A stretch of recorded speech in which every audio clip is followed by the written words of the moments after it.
राजाधिराज श्री सद्गुरुनाथ महाराज की जय.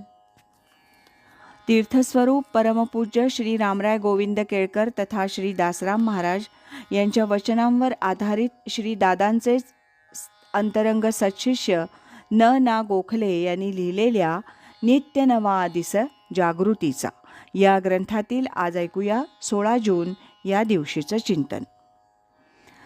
संकल्प विकल्प लयाला गेलेला साधकच विज्ञानी होतो. विज्ञान म्हणजे ज्ञानाची प्रत्यक्ष अनुभूती.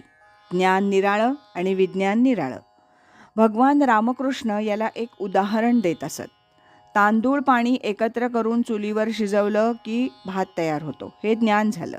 तसा तो शिजवून खाल्ल्यानंतर येणारी तृप्ती हे विज्ञान झालं.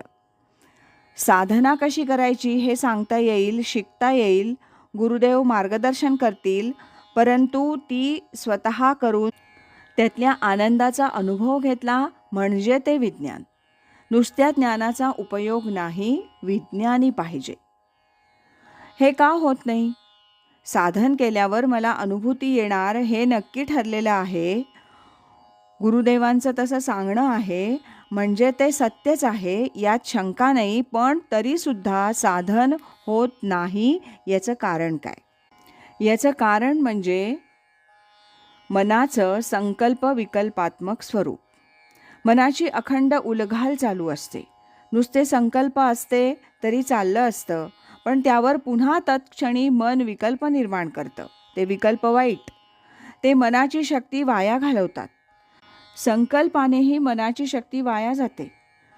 अगदी साध्या साध्या गोष्टीतही आपण खूप संकल्प करत असतो.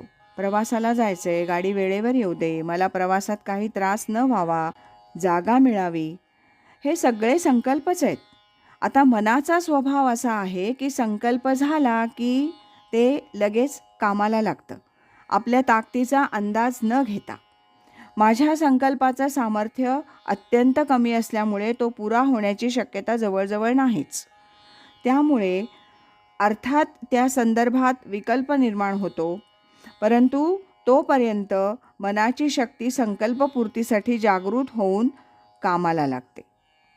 ती एकदा उभी राहिली की तेवढ्या मनःशक्तीचा ऱ्हास होतो. अशा कमकुवत मनानं साधक साक्षात्काराचं विज्ञान मिळवू शकत नाही. म्हणून संकल्प विकल्प रहितता हे साधकाचं मुख्य लक्षण मानलं गेलंय. संशय गेला ब्रह्मांडाबाहेरी असं समर्थ म्हणतात, आणि संशय आत्मा विनश्यती असं गीता सांगते. त्याचं वर्म हेच आहे. परंतु मनाचा हा स्वभाव संकल्प विकल्पाचा इतका जबरदस्त आहे की तो सद्गुरू कृपेशिवाय आटोक्यात येत नाही. म्हणून संकल्प विकल्प हवं नको पण नाहीसं व्हायला गुरुकृपेशिवाय दुसरा मार्ग नाही. राजाधिराज श्री सद्गुरुनाथ महाराज की जय.